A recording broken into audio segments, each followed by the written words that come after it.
Hi everyone, my name is George and I'm here with Poojit and Vishnu Priya. We are here to present our final project for CS 572 at USC.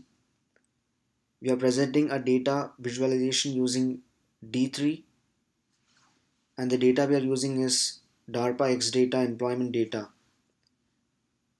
I would like I would like you to know that we are using node.js server.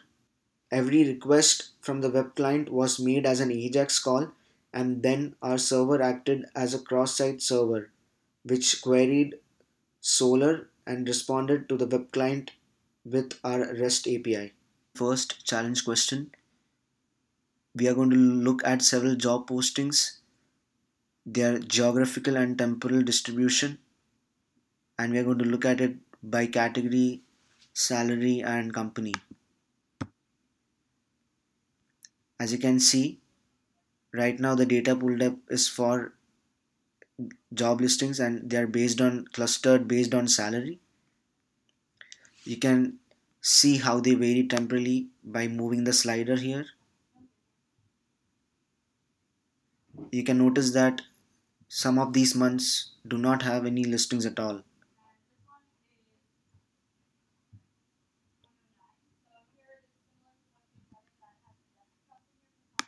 Please notice that the bubbles are of different radius.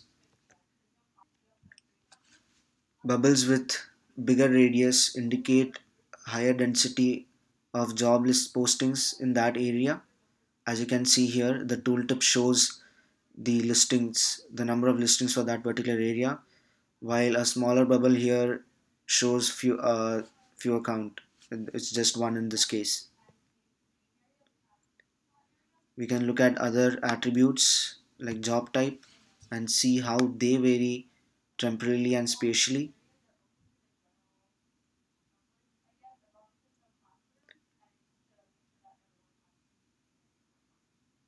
And finally, we have company.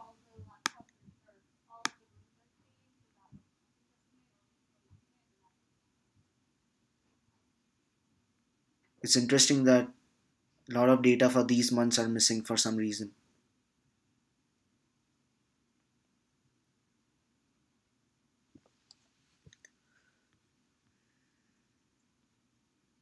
Now we are going to answer the second challenge question. We are going to see how companies vary temporally and geographically. For this, we have presented a text box where you can enter the company name, and this instantly pulls up spatial and temporal data for that company. You can move the slider like we saw earlier to see how the company is changing geographically over time.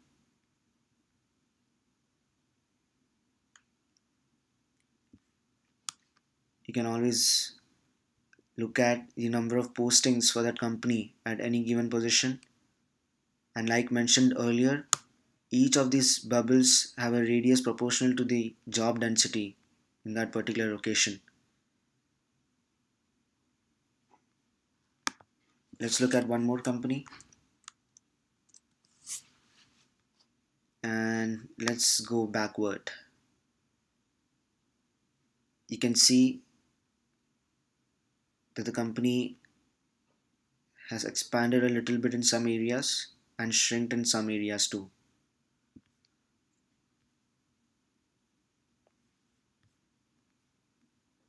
Now we will move on to the third challenge question.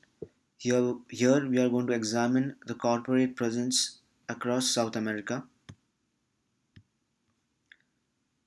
As you can see, we have pulled up the entire data for corporates, and let's zoom in on South America here. We can clearly see that there are three large territories present in South America, and this is clear from the bubble representation of the data.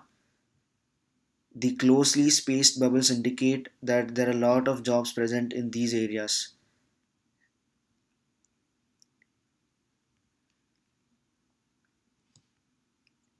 We can always move over each of the bubbles and look at the number of postings in each of these locations.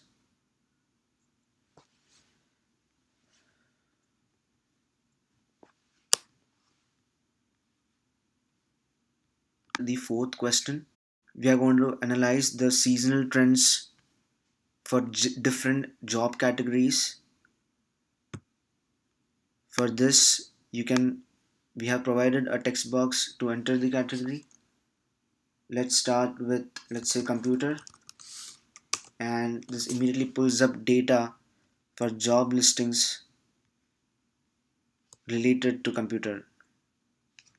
And you can look at each of these bubbles, and you can see the number of job listings in each of these areas. Like mentioned before, bigger the radius, more the jobs. We can look at something like medical, and there you go. As you can see, the north side of South America has a lot of medical job postings, and also southern part of North America.